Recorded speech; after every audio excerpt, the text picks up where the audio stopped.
ఓం శ్రీ గురుభ్యో నమః. ఓం శ్రీమాత్రే నమః. ఓం సమర్థ సద్గురు శ్రీ సాయినాథాయ నమః. వర్తమాన కాలంలో మిడిమిడి జ్ఞానం ఉన్న చాలామంది జ్యోతిష్కులు, ముఖ్యంగా టీవీల్లో పబ్లిసిటీ ద్వారా డబ్బు సంపాదించుకునే జైల్లో ఉన్న కొందరు జ్యోతిష్కులు చిన్నపిల్లలకి జాతకం వేయక్కర్లేదని, జాతకం చూడక్కర్లేదని, 5 సంవత్సరాలు వచ్చే వరకు కూడా జాతకం చూడకూడదని ఇలాగా ప్రచారం చేస్తున్నారు. ఇది సత్యం కాదు. పుట్టిన ప్రతి బిడ్డకి కూడా వెంటనే జాతక చక్రం వేయించుకుని జాతకంలో ఏమైనా గ్రహదోషాలు ఉన్నాయా, బాలారిష్టాలు ఏమైనా ఉన్నాయా అని చెప్పి జ్యోతిష్కుడి ద్వారా తెలుసుకుని వారి ఇంటి పురోహితుడి ద్వారా ఆ బాలారిష్ట దోషాలకి శాంతి చేసుకోవడం వల్ల బిడ్డకి అనారోగ్యాలు అన్నీ కూడా తొలగిపోతాయి. పీడలు, ప్రమాదాలు ఇవన్నీ కూడా నివారించబడతాయి.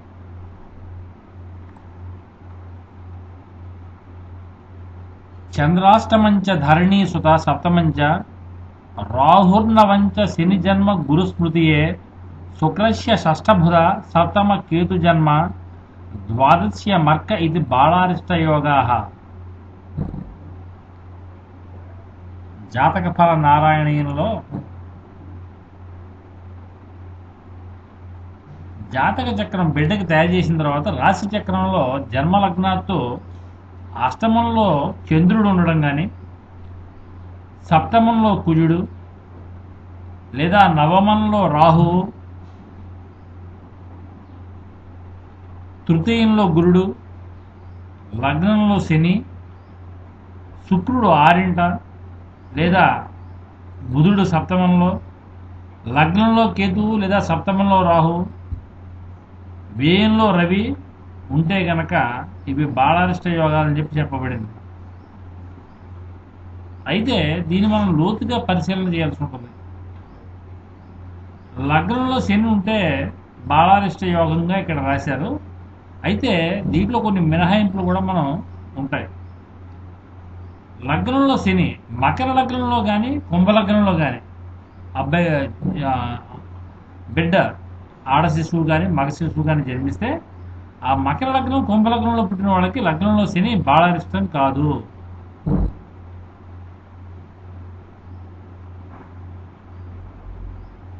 అదేవిధంగా కర్కాటక లగ్నంలో పుట్టిన వాళ్ళు సప్తమంలో కుజుడు ఉన్నా కూడా బాలారిష్ట యోగం కాదు. ఎందుకంటే కర్కాటక లగ్నానికి కుజుడు యోగకారకుడు అవుతాడు. సప్తమం మకరం అవుతుంది, అది ఉచ్చస్థానం. కాబట్టి సప్తమ కుజుడు కర్కాటక లగ్నానికి బాలారిష్టం కాదు. అష్టమంలో చంద్రుడు ఏ లగ్నం వాళ్ళకైనా సరే అది బాలారిష్టం కిందే మనం పరిగణించాల్సి ఉంటుంది. తర్వాత 9 రాహువు కూడా ఏ లగ్నం వాళ్ళకైనా కూడా బాలారిష్టమే. అలాగే తృతీయ గురుడు 3 గురుడు ఉంటే దాన్ని కూడా బాలారిష్టంగా కళ్ళు మూసుకుని చెప్పేసేయచ్చు. అలాగే 6 శుక్రుడు ఏ లగ్నం వాళ్ళకైనా సరే అది దోషమే. సప్తమంలో బుధుడు, ఈ సప్తమంలో బుధుడు బాలారిష్ట యోగంగా మరి గ్రంథాల్లో పేర్కొన్న దీనికి కొన్ని మినహాయింపులు ఉంటాయి. ఎలాగంటే మీనలగ్నం వాళ్ళకి సప్తమంలో బుధుడు బాలారిష్టం కాదు. ఎందుకంటే అది కన్యా రాశి అవుతుంది, అది బుధుడికి స్వక్షేత్రం. అదేవిధంగా ధనుర్లగ్నంలో పుట్టిన వాళ్ళకి సప్తమంలో బుధుడు బాలారిష్టం కాదు. ఇది జ్యోతిష గ్రంథాల్లో బాలారిష్టంగా రాసినప్పటికీ ఇది వివిధ జ్యోతిష గ్రంథాలు ఎన్నో కూడా పరిష్కరణ చేసిన మీదట లోతుగా ధనుర్లగ్నం వాళ్ళకి సప్తమంలో బుధుడు మిథునం అవుతుంది. కాబట్టి మిథునం బుధుడికి స్వక్షేత్రం కాబట్టి అది బాలారిష్టాన్ని కలిగించదు. తర్వాత వ్యయరాహు కూడా మరి బాలారిష్ట యోగంగా కొన్ని గ్రంథాలు పేర్కొన్నాయి. అయినప్పటికీ కూడా వ్యయంలో ఉన్న రవి ఆ వ్యయం గనక సింహరాశి అయితే, అంటే కన్యాలగ్నంలో పుట్టిన వాళ్ళకి వ్యయస్థానం ఏమవుతుందంటే మరి సింహం అవుతుంది. ఈ కన్యా రాశిలో పుట్టిన వాళ్ళకి 12 సూర్యుడు ఉన్నా కూడా అది బాలారిష్టం కాదు. కాబట్టి బాలారిష్ట యోగాలను పరిశీలన చేయాలంటే చాలా లోతుగా పరిశీలన చేయాల్సి ఉంటుంది. అసలు ఆ శిశువు అమ్మాయి లేదా అబ్బాయి ఏ లగ్నంలో పుట్టారు, ఆ లగ్నానికి యోగకారకులు ఎవరు, శుభగ్రహాలు ఏమిటి, మారక గ్రహాలు ఏవి, పాపగ్రహాలు ఏవి అన్నవి విచారణ చేయాల్సి ఉంటుంది ముందు ప్రథమంగా.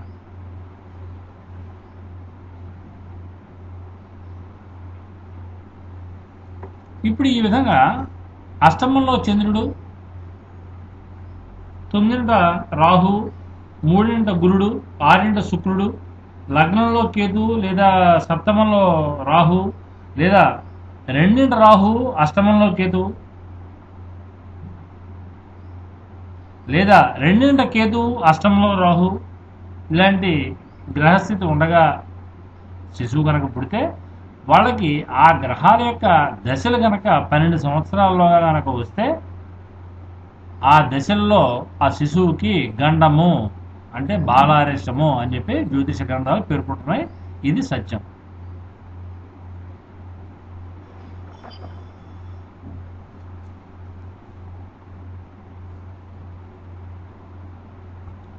లగ్నాధిపతి ఏ లగ్నంలో అయినా సరే, ఏ లగ్నంలో పుట్టినా సరే, అమ్మాయి కానీ అబ్బాయి కానీ, లగ్నాధిపతి 6, 8, 12 స్థానాల్లో ఉంటే కనుక అది బాలారిష్టం.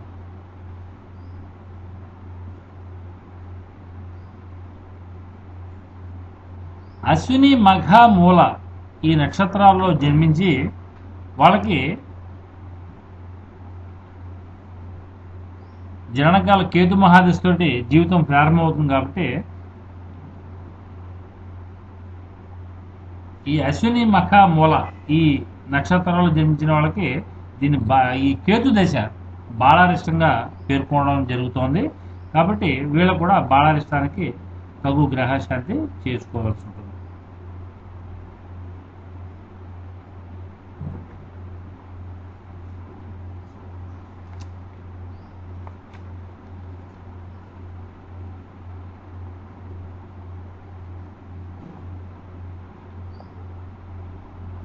కుజరాహువులు అష్టమంలో ఉంటే వాళ్ళకి ఈ కుజరాహువుల యొక్క జననకాల దశ వస్తే గనక ఆ శిశువులకి బాలారిష్టం అని చెప్పి చెప్పాల్సి ఉంటుంది.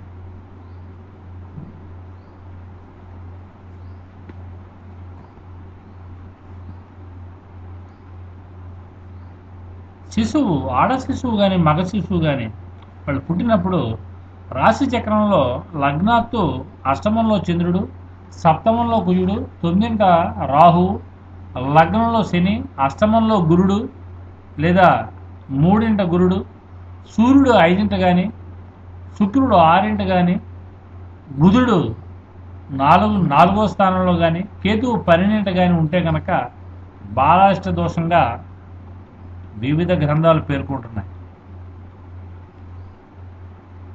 శిశువు జన్మించిన లగ్నానికి లగ్నాత్తు 1వ స్థానం అంటే లగ్నంలో కానీ, పంచమం కానీ, షష్టమంలో కానీ, సప్తమంలో కానీ, అష్టమంలో కానీ, వ్యయ స్థానంలో కానీ పాపగ్రహాలు ఉంటే గనక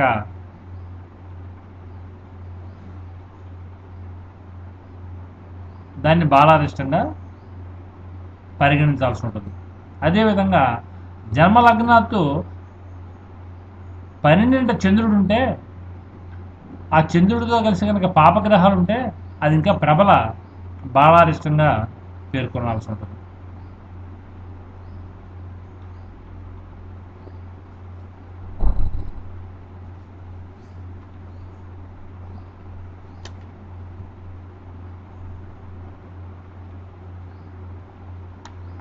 అయితే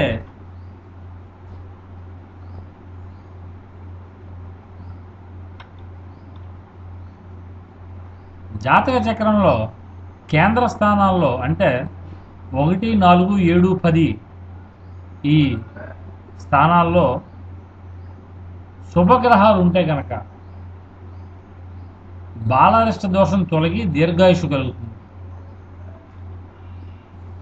లగ్నంలో కానీ, చతుర్థంలో కానీ, సప్తమంలో కానీ, దశమంలో కానీ శుభగ్రహాలు లేదా యోగకారక గ్రహాలు ఉంటే ఆ జాతకుడికి బాలారిష్ట దోషాలు తొలగిపోయి దీర్ఘాయుషు కలుగుతుంది.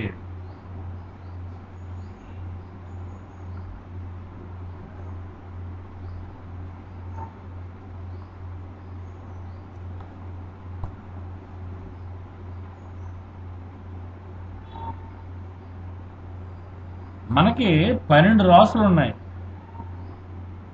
మేషం లాగా అయితే మీనం వరకు 12 రాసులు. ఈ ఒక్కొక్క రాశికి ఒక్కొక్క స్వభావం ఉంటుంది. మేషం అగ్నితత్వ రాశి, వృషభం భూతత్వం, మిథునం వాయుతత్వం,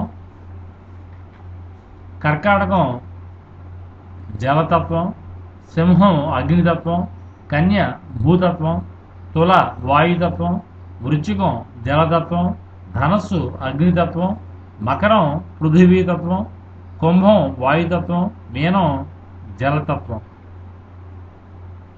12 రాసులు, 9 గ్రహాలు.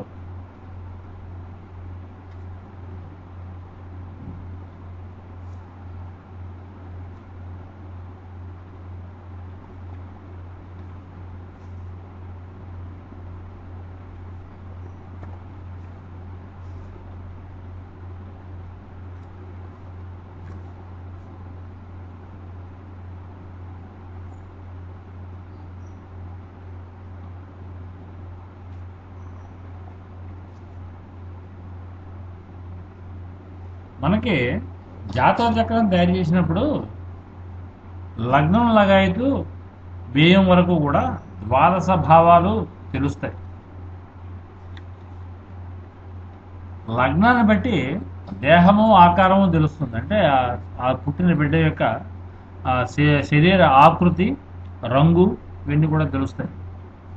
2వ స్థానాన్ని బట్టి కుటుంబ జీవితం ఎట్లా ఉంటుంది, ఆర్థిక పరిస్థితి ఎట్లా ఉంటుంది, నేత్రముల యొక్క పరిస్థితి ఎట్లా ఉంటుంది, ఇవన్నీ తెలుస్తాయి. 3వ స్థానాన్ని బట్టి తోడబుట్టిన వారితోటి, స్నేహితులతోటి సంబంధ బాంధవ్యాలు ఏ విధంగా ఉంటాయి అన్నది తెలుస్తుంది. 4వ స్థానాన్ని బట్టి చదువు ఎలా వస్తుంది, చదువు ఎలా బాగుంటుందా బాగుండదా, ఏ ఫీల్డ్లో రాణిస్తాడు, వాహన యోగం, గృహయోగం, తల్లితోటి సంబంధ బాంధవ్యాలు ఏ విధంగా ఉంటాయి, భూములైనా ఏర్పరచుకుంటాడా, ఇవన్నీ కూడా 4వ స్థానాన్ని బట్టి తెలుస్తుంది. 5వ స్థానాన్ని బట్టి సంతానం గురించి తెలుస్తుంది. ఆలోచన విధానం ఏ విధంగా ఉంటుందని తెలుస్తుంది. 6వ స్థానాన్ని బట్టి అతనికి లివర్ ఫంక్షనింగ్ ఎలా ఉంటుందని తెలుస్తుంది. రుణాలు, రోగాలు, శత్రుపీడలు ఇవన్నీ ఉంటాయా ఉండవా, ఎప్పుడు కలుగుతాయి, ఇలాంటివి తెలుస్తాయి. అష్టమాన్ని బట్టి ఆయుష్ తెలుస్తుంది. అలాగే కిడ్నీస్ యొక్క హెల్త్ ఎట్లా ఉంటుందని తెలుస్తుంది. 9వ స్థానాన్ని బట్టి తండ్రితో సంబంధ బాంధవ్యాలు ఏ విధంగా ఉంటాయి, అతనైనా ఆస్తిపాస్తులైనా సంపాదించుకోగలుగుతాడా అన్నది తెలుస్తుంది. 10వ స్థానాన్ని బట్టి వృత్తిలో అతనికి ఎట్లా ఉంటుంది, రేజింగ్ ఎప్పుడెప్పుడు కలుగుతుంది, ఎప్పుడెప్పుడు ఇబ్బందులు పడతాడు వృత్తిలో అన్నది తెలుస్తుంది.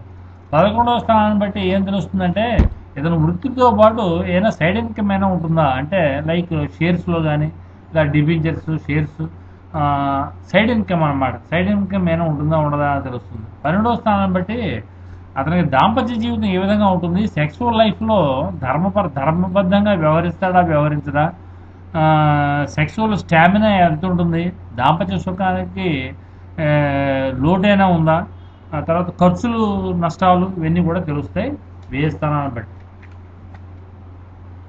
అలాగే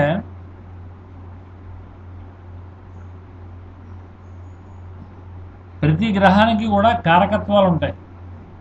సూర్యుడు తండ్రికి కారకుడు, చంద్రుడు తల్లికి కారకుడు, కుజుడు తోడబుట్టిన వారికి కారకుడు. బుధగ్రహం వల్ల వృత్తిలో ఎలా ఉంటుంది అని తెలుస్తుంది. గురుడు వల్ల సంతానం తెలుస్తుంది. శుక్రుడు వల్ల కళత్రం గురించి తెలుస్తుంది, అంటే భర్త గురించి కానీ లేదా భార్య గురించి కానీ. అయితే శుక్రుడు పురుషులకైతే కనుక భార్యకి కారకుడు, కళత్రకారకుడు. అదే స్త్రీలకు సంబంధించి చెప్పేటప్పుడు కళత్రకారకుడు అంటే భర్తృకారకుడు గురుడు అవుతాడు. శని ఆయుష్కు కారకుడు. రాహువు తల్లి వైపు బంధువులకి అధిపతి, కేతువు తండ్రి వైపు బంధువులకి అధిపతి. ఈ విధంగా మనకి గ్రహాల యొక్క కారకత్వాలు, అలాగే రాశి చక్రంలో లగ్నాత్తు వ్యయం వరకు 1వ స్థానం నుంచి 12 వరకు ద్వాదశ భావాలు ఇవి కూడా మనకి జాతక చక్రంలో జీవుడి యొక్క భవిష్యత్తు ఎట్లా ఉంటుందన్నది తెలుస్తుంది.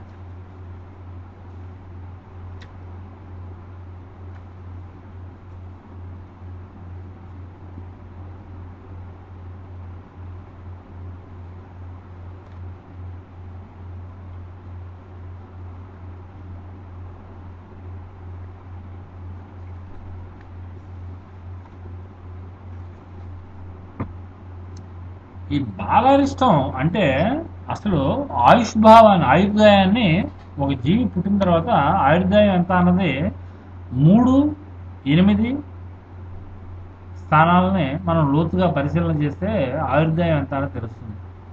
బాలారిష్టము అంటే పుట్టిన లగాయతూ 8 ఏళ్ల వరకు ఉంటుంది. అది 8 ఏళ్ల వరకే వర్తిస్తుంది బాలారిష్టం అన్నది పుట్టిన తర్వాత. అల్పాయువు అంటే 32 సంవత్సరాల వయసు, 32 సంవత్సరాల జీవితం. అదే మధ్యమాయువు అంటే 32 to 76 అని చెప్పి జ్యోతిష గ్రంథాలు పేర్కొంటున్నాయి. మధ్యమాయువు అంటే 76 సంవత్సరాలు సపోజ్ ఆయుర్దాయం ఉందంటే వాడికి మధ్యమాయుర్దాయము అని అర్థం.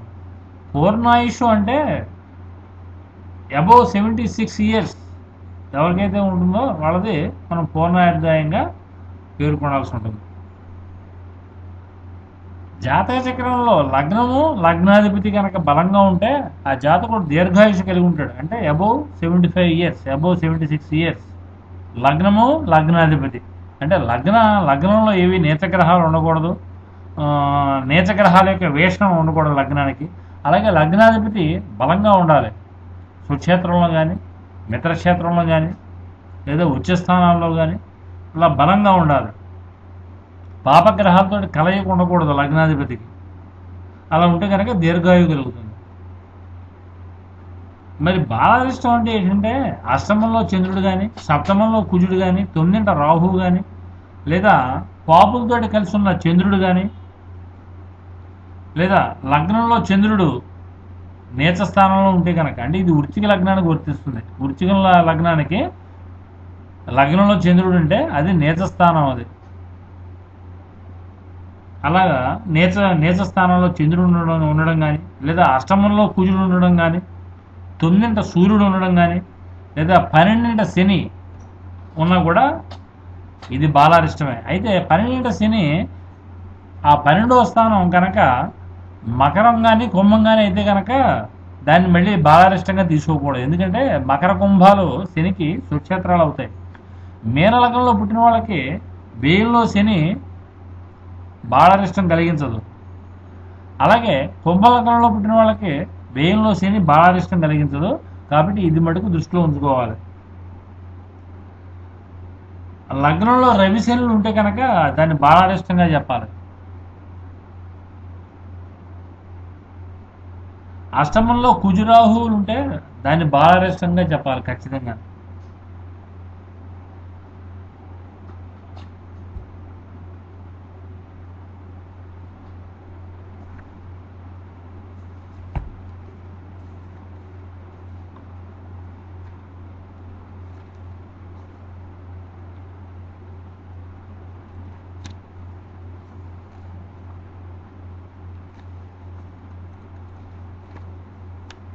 లగ్నాధిపతి 6 ఉంటే కనుక ఆ జాతకుడికి ఆ పుట్టిన శిశువు ఆడపిల్ల అయినా మగబిడ్డ అయినా లగ్నాధిపతి కనుక 6 ఉంటే వాడికి ఆరోగ్యం సరిగా ఉండదు.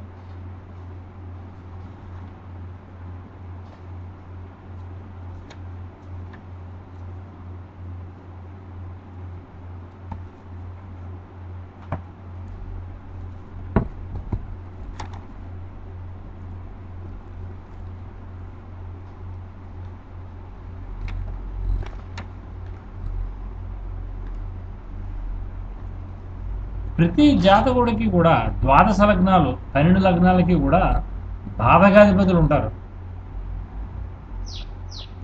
స్థిర రాశుల్లో పుట్టిన వాళ్ళకి లగ్నాత్తు తృతీయాధిపతి బాధకాధిపతి అవుతాడు. చర లగ్నాల్లో పుట్టిన వాళ్ళకి లగ్నాత్తు 11వ భావాధిపతి బాధకాధిపతి అవుతాడు, ఏకాదశం అన్నమాట. అలాగే ద్విస్వభావ లగ్నాల్లో పుట్టిన వాళ్ళకి సప్తమాధిపతి బాధకాధిపతి అవుతాడు. ఇక్కడ మీకు ఇంకా క్లియర్గా చెప్పాలంటే అసలు స్థిర లగ్నాలు ఏంటి, చర లగ్నాలు ఏంటి, ద్విస్వభావ లగ్నాలు ఏంటి అన్నది తెలుసుకోవాలి మీరు.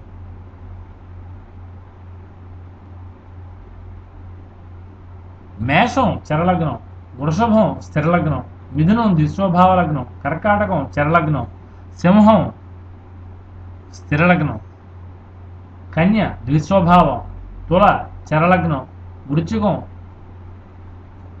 స్థిరలగ్నం, ధనస్సు ద్విస్వభావం, మకరం చరలగ్నం, కుంభం స్థిరలగ్నం, మీనం చరలగ్నం. ఈ విధంగా స్థిర లగ్నాల్లో పుట్టిన జాతకులకి లగ్నత్తు తృతీయం బాధకాధిపతి అవుతాడు, అంటే బాధలు కలిగించే గ్రహం. ఈ బాధకాధిపతి యొక్క దశ కనుక పుట్టినప్పుడు సంభవిస్తే దాన్ని బాధారిష్టంగా పేర్కొనాల్సి ఉంటుంది. చరలగ్నాల్లో పుట్టిన వాళ్ళకి ఏకాదశాధిపతి బాధకాధిపతి అవుతాడు.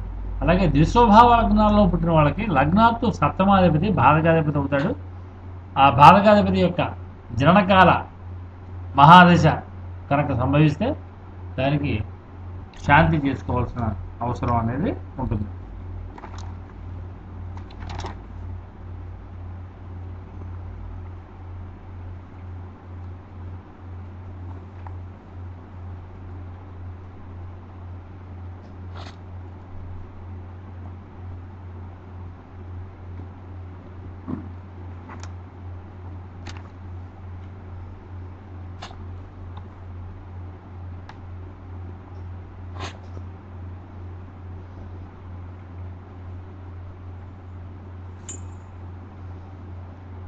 పుట్టినప్పుడు గ్రహాలు ఏ అవస్థల్లో ఉన్నాయన్నది కూడా మనం బాలారిష్టాలు చెప్పేటప్పుడు పరిశీలన చేయాల్సి ఉంటుంది. పుట్టినప్పుడు శిశువు పుట్టినప్పుడు రాశి చక్రంలో ఏ గ్రహమైన ఉచ్చ స్థానంలో ఉంటే దాన్ని దీప్తావస్థ అంటారు, అంటే మంచిదన్నమాట. అలాగే ఏ గ్రహమైన నీచ స్థానంలో ఉంటే దాన్ని దీనావస్థ అంటారు. మిత్రక్షేత్రంలో ఉంటే ముదితావస్థ, ముదితం అంటే ఆనందం, ముదితావస్థ. స్వక్షేత్రంలో కనుక ఉంటే దాన్ని స్వస్థావస్థ అంటారు. శత్రుక్షేత్రంలో ఉంటే సుప్తావస్థ అంటారు. ఏదైనా పుట్టినప్పుడు గ్రహాల కాంబినేషన్ ఉంటూ ఉంటాయి, 2 గ్రహాలు 3 గ్రహాలు కలిసి ఉంటూ ఉంటాయి. దాన్ని గ్రహాల యొక్క కాంబినేషన్ కంబస్ట్ అంటాం. ఈ గ్రహాల యొక్క కాంబినేషన్లో గ్రహయుద్ధం అనేది ఒక్కోసారి సంభవిస్తుంది. గ్రహయుద్ధంలో ఏ గ్రహమైనా పరాజిత గ్రహం అయితే కనుక, అంటే ఓడిపోవడం జరిగితే, అంటే రవితో శుక్రుడు కలిసి ఉన్నాడు అనుకోండి, ఆ శుక్రుడు అస్తంగతుడు అయిపోతాడు. రవితో కూడిన శుక్రుడు అస్తంగతుడు అవుతాడు. అస్తంగతుడు అంటే పరాజితుడు అని అర్థం. అలా పరాజితం అయితే కనుక దానికి అవస్థ ఏంటంటే, ఆ గ్రహానికి అవస్థ ముషిత అవస్థ అంటారు, లేదా నిపీడిత అవస్థ అంటారు.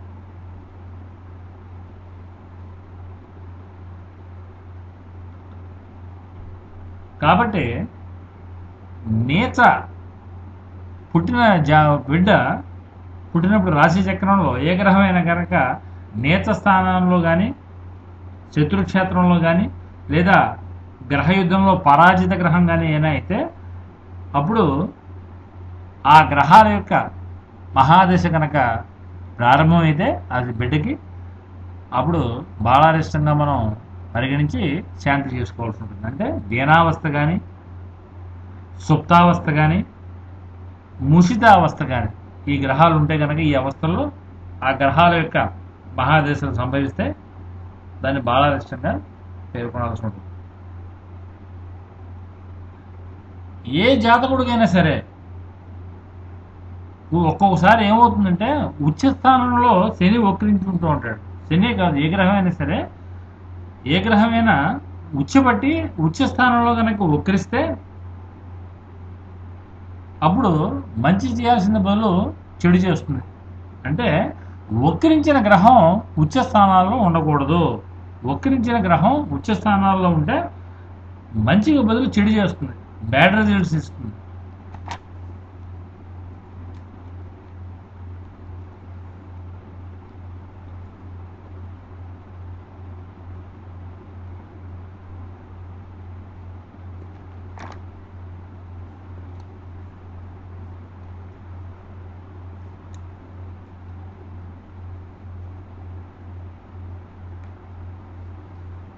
అలాగే పాపగ్రహాల పాపస్థానాల్లో ఉంటే దాన్ని విపరీత రాజయోగంగా పేర్కొంటారు. ఈ విపరీత రాజయోగం చాలా మంచిదని చెప్పి కొన్ని గ్రంథాల్లో ఉన్నప్పటికీ మా ఎంతోమంది మరి ప్రముఖ జ్యోతిష్కులు లైక్ బివి రామన్ కానీ, మధుర కృష్ణశాస్త్రి గారు కానీ, ఇలా ఎంతోమంది మరి ప్రముఖ జ్యోతిష్కులందరూ కూడా వాళ్ళ జీవితకాలంలో రీసెర్చ్ చేసి కనిపెట్టింది ఏంటంటే విపరీత రాజయోగం కలిగించే గ్రహస్థితి ఉన్న జాతకులకి అనారోగ్యం కలుగుతుంది. అంటే విపరీత రాజయోగం ఏ గ్రహం వల్ల అయితే కలుగుతుందో ఆ గ్రహాల యొక్క మహాదశలు కనుక పుట్టినప్పుడు సంభవిస్తే వాళ్ళకి తీవ్రమైన అనారోగ్యం కలుగుతుందని చెప్పి వాళ్ళ రీసెర్చ్లో కనుగొన్నారు. మా అనుభవంలో కూడా గత 30 సంవత్సరాల్లో మేము అదే అనుభవంలో పరిశీలన చేయడం జరిగింది. అది సత్యం, అది కరెక్ట్. అది అంటే పాపగ్రహాలు పాపస్థానాలు ఉంటే విపరీత రాజయోగం ఫార్మ్ అవుతుంది అన్నది జ్యోతిశాస్త్రం యొక్క సూత్రం. అది అంటే దీనికి ఫర్ ఎగ్జాంపుల్ ఆధిపత్య దోషుడు 6-8 స్థానాల్లో కనుక ఉంటే అది విపరీత రాజయోగంగా పేర్కోవాలి. ఆధిపత్య దోషుడు జాతక చక్రంలో రాశి లగ్నాత్తు 6-8 స్థానాల్లో కనుక పాపగ్రహాలు ఉంటే అది విపరీత రాజయోగంగా పేర్కొనాలి. అంటే ఫర్ ఎగ్జాంపుల్ మీకు చెప్పాలంటే ఈ తులా లగ్నానికి గురుడు పాపి. ఈ గురుడు 6 ఉన్నాడు అనుకోండి, 6 కానీ 8 కానీ ఉన్నాడు అనుకోండి, అప్పుడు ఏమవుతుంది? ఆధిపత్య దోషి 6-8 స్థానాల్లో ఉండడం వల్ల అది విపరీత రాజయోగంగా పరిగణించాల్సి ఉంటుంది. ఈ విధంగా పాపగ్రహాలు పాపస్థానాల్లో ఉంటే, అంటే పాపగ్రహాలు అంటే ఆధిపత్య దోషులు అన్నమాట, అప్పుడు దాన్ని విపరీత రాజయోగంగా పేర్కొనాల్సి ఉంటుంది.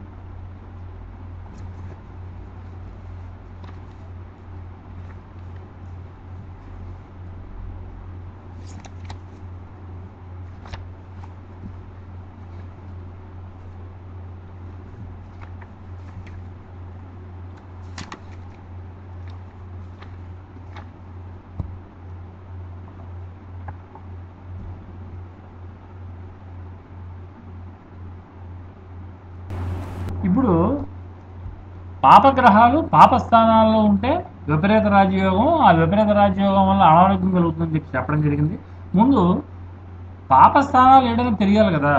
పాపస్థానాలు ఏడని తెలిస్తే అప్పుడు పాపగ్రహాలు ఏమిటని తెలియాలి, పాపస్థానాలు ఏడని తెలియాలి. పాపస్థానాలు ఏంటంటే 3, 6, మరి 8, 12 ఇవన్నీ కూడా పాపస్థానాలు.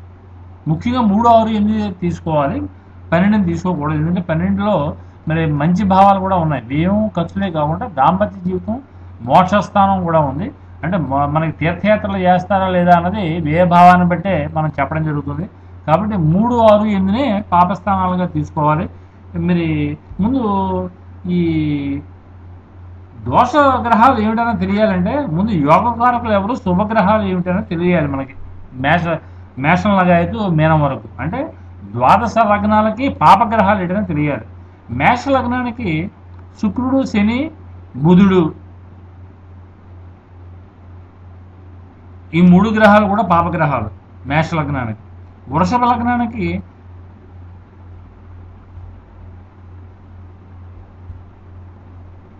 కుజుడు, గురుడు, చంద్రుడు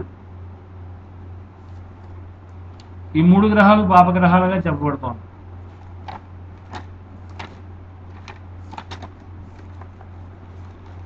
అలాగే మిథునానికి రవి, కుజ, గురు, చంద్ర. కర్కాటకానికి శని, శుక్ర, బుధ. సింహలగ్నంలో పుట్టిన వాళ్ళకి శని, బుధ, శుక్ర. కన్యాలగ్నంలో పుట్టిన వాళ్ళకి గురు, చంద్ర, కుజ, సూర్య.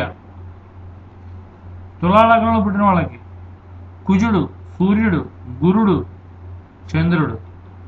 వృశ్చిక లగ్నంలో పుట్టిన వాళ్ళకి శుక్రుడు, బుధగ్రహం, శనిగ్రహం. ధనుసులో పుట్టిన వాళ్ళకి బుధగ్రహం, శుక్రగ్రహం, శనిగ్రహం. మకర లగ్నంలో పుట్టిన వాళ్ళకి చంద్ర, కుజ, గురు, సూర్య. కుంభలగ్నంలో పుట్టిన వాళ్ళకి రవి, గురు, కుజ, చంద్ర. మీన లగ్నంలో పుట్టిన వాళ్ళకి బుధ, శని, శుక్ర. అంటే వీళ్ళు పాపగ్రహాలు అవుతారనమాట. అంటే ఆధిపత్య రీత్యా, అంటే భావాధిపత్యం రీత్యా ఇవి పాపగ్రహాలు ఈ లగ్నాల్లో పుట్టిన వాళ్ళకి. మేషం లగాయతు మీనం వరకు ఏ గ్రహానికి ఏ గ్రహాలు పాపులు మారకులు అవుతారన్నది ఇంకా కొంచెం వివరంగా చెప్పడానికి మేము ప్రయత్నం చేస్తాం. శ్రద్ధగా ఆలకించండి. మేష లగ్నానికి బుధ, శుక్రుడు పాపులు, మారకులు బుధ, శనులు అవుతారు. బుధుడు, శని మారకులు అవుతారు. పాపులు బుధ శుక్ర. శుభగ్రహాలు సూర్యుడు కుజుడు గురుడు. ఈ మేష లగ్నానికి శుభగ్రహాలు. యోగకారకుడు ఎవరంటే సూర్యుడు యోగకారకుడు మేష లగ్నానికి. వృషభ లగ్నానికి చంద్రుడు గురుడు శుక్రుడు ఈ 3 గ్రహాలు పాపులయ్యారు. అంటే నిజానికి వృషభ లగ్నానికి లగ్నాధిపతి శుక్రుడే అవుతాడు, కానీ లగ్న షష్టాధిపతి అవుతాడు. అంటే ఆ షష్టాధిపత్యం కూడా వచ్చింది, అంటే ఆధిపత్య దోషం వచ్చింది. అందుమూలంగా ఈ శుక్రుని కూడా పాపిగా పేర్కొనడం జరిగింది. తర్వాత శుభగ్రహం వచ్చి వృషభ లగ్నానికి సూర్యుడు కుజుడు బుధుడు శని. యోగకారకుడు శని అవుతాడు. మారకులు గురుడు శుక్రుడు వృషభ లగ్నానికి. మిథున లగ్నానికి రవి కుజ గురు ఈ 3 గ్రహాలు పాపగ్రహాలు. శుభగ్రహాలు శని శుక్రుడు. యోగకారకులు శని శుక్రుడు. మారకులు అంటే మరణం అన్నమాట. మారకులు కుజుడు గురుడు మారకులు అవుతున్నారు మిథునానికి. కర్కాటక లగ్నానికి బుధ శని శుక్ర పాపగ్రహాలు. కుజుడు గురుడు శుభులు. కుజగ్రహం యోగకారక గ్రహం అయింది.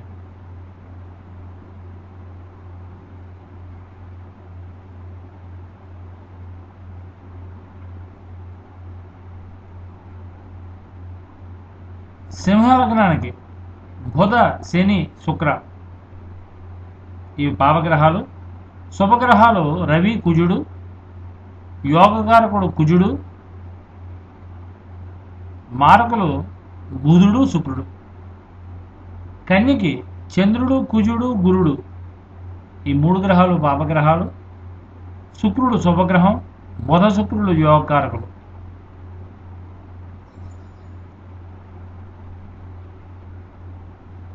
మారక గ్రహాలు వచ్చి కుజుడు గురుడు. ఈ 2 కూడా కన్యకి మారక గ్రహాలు.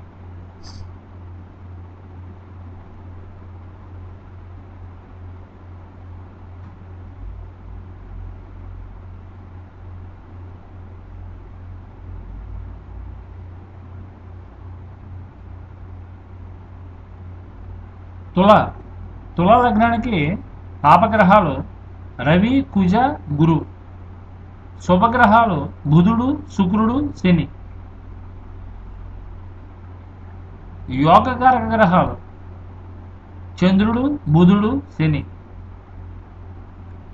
మారకుడు గురుగ్రహం మారకుడు ప్రబల మారకుడు. తుల లగ్నంలో పుట్టిన వాళ్ళకి గురుడు ప్రబల మారకుడు అవుతాడు, అంటే మోస్ట్ డేంజరస్ అనమాట. వృశ్చిక లగ్నంలో పుట్టిన వాళ్ళకి పాపగ్రహాలు బుధుడు శని. శుభగ్రహాలు సూర్యుడు చంద్రుడు గురుడు. యోగకార గ్రహాలు రవి చంద్రుడు. అంటే వృశ్చిక లగ్నంలో పుట్టిన వాళ్ళకి సూర్యుడు చంద్రుడు చాలా యోగకారకులు. బుధుడు శుక్రుడు శని మారక గ్రహాలు వృశ్చిక లగ్నానికి. బుధుడు శుక్రుడు శని. ఇక ధను లగ్నంలో పుట్టిన వాళ్ళకి శని బుధ శుక్ర పాపగ్రహాలు. సూర్యుడు కుజగ్రహం శుభగ్రహాలు. సూర్యుడు కుజుడు యోగకార గ్రహాలు కూడా అవుతాయి. అంటే సూర్యుడు కుజుడు ధను లగ్నంలో పుట్టిన వాళ్ళకి చాలా మంచిది. శని శుక్రుడు మారకులు అవుతారు ధను లగ్నంలో పుట్టిన వాళ్ళకి. మకర లగ్నం ఈ మకర లగ్నంలో పుట్టిన వాళ్ళకి చంద్రుడు కుజుడు గురుడు ఈ 3 గ్రహాలు పాపగ్రహాలు. శుభగ్రహాలు బుధుడు శుక్రుడు శని ఈ 3 శుభగ్రహాలు. యోగకార గ్రహాలు బుధ శుక్రులు యోగకారకులు. మారకులు వచ్చి కుజుడు గురుడు మారకులు. మకర లగ్నంలో పుట్టిన వాళ్ళకి కుజగ్రహం గురుగ్రహం మారకులు, అంటే మిక్కిలి చెడు చేసే గ్రహాలు. కుంభలగ్నంలో పుట్టిన వాళ్ళకి గురుచంద్రులు పాపులు. శుక్రుడు సూర్యుడు కుజగ్రహం శుభగ్రహాలు అవుతాయి.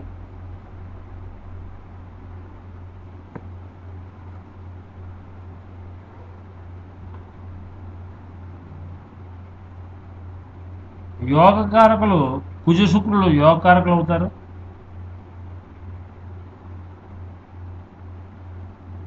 మారకుడు కుజుడు అవుతాడు. మీనలగ్నానికి రవి బుధ శని ఈ 3 గ్రహాలు పాపగ్రహాలు. శుభగ్రహాలు కుజుడు చంద్రుడు. యోగకారకులు కుజుడు చంద్రుడు గురుడు. మారక గ్రహాలు బుధుడు శని శుక్ర. ఈ 3 కూడా మారక గ్రహాలు. ఈ విధంగా చెప్పుకుంటూ పోతే జ్యోతిష్ శాస్త్రం చాలా అనంతమైన సాగరం ఉంటుంది. చాలా లోతుగా పరిశీలన చేస్తే కానీ ఏ విషయాన్ని కూడా మనం నిర్ధారణ చేయలేము. ఇక్కడ ఫర్ ఎగ్జాంపుల్ చెప్పాల్సి వస్తే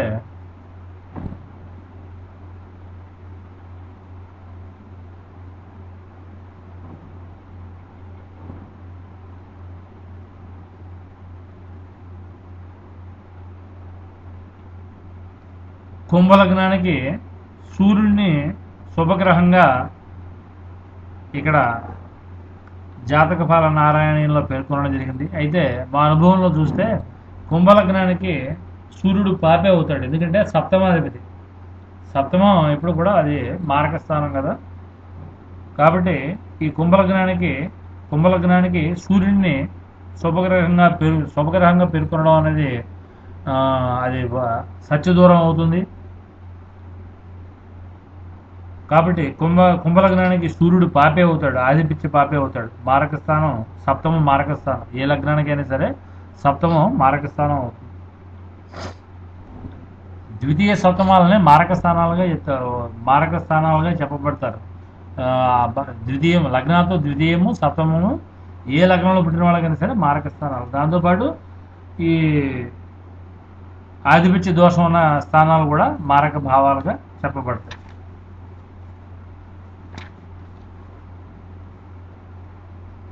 కాబట్టి ప్రజలు కూడా అర్థం చేసుకోవాల్సింది ఏంటంటే జాతక చక్రమే కదా, జాతక చక్రం చూసేసి బాలలక్ష్యం ఏంటో చెప్పడమే కదా, పంతులకి 200 300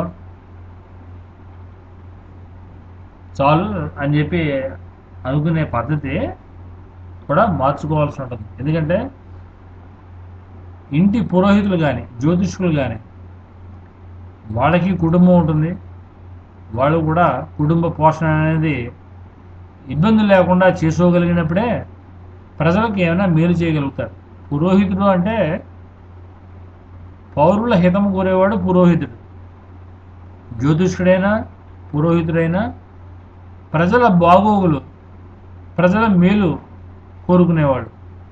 అలాగా సమాజం యొక్క హితం కోరుకునే జ్యోతిష్కులు పురోహితులకి పోషణకి, వాళ్ళ ఇంటి పోషణకి వాళ్ళకి ఇబ్బంది లేకుండా తగు పారితోషికం ఇవ్వాల్సిన బాధ్యత సమాజంలో ప్రతి ఒక్కరి మీద కూడా ఉంది. ఎక్కడ బ్రాహ్మణులు గోవులు బాధించబడకుండా ఉంటారో అక్కడ ఆ ప్రదేశంలో ఉన్న వాళ్ళంతా కూడా సుభిక్షంగా ఉంటారు. గోవులకి బ్రాహ్మణులకి గౌరవం ఆదరణ ఎప్పుడైతే కరువు అవుతుందో అక్కడే మొత్తం అన్ని అరాచకాలు జరుగుతాయి. కాబట్టి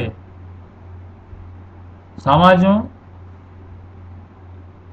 ప్రజలు కూడా పౌరోహితులకి జ్యోతిష్కులకి తగు ఆదరణ,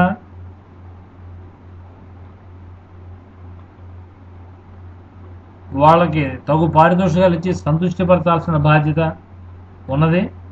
దాన్ని ప్రజలు కూడా గుర్తించి జ్యోతిష్ శాస్త్రం, అనంతమైన జ్యోతిష్ శాస్త్రం మనకి అందిస్తున్న ఎన్నో జ్యోతిష రహస్యాలని తెలుసుకుని తగు గ్రహశాంతులు చేయించుకుని వాళ్ళ కుటుంబ సభ్యులు ఆయుర ఆరోగ్యాలతోటి వర్ధిల్లుతారని చెప్పి ఆశిస్తూ శుభం భూయాత్.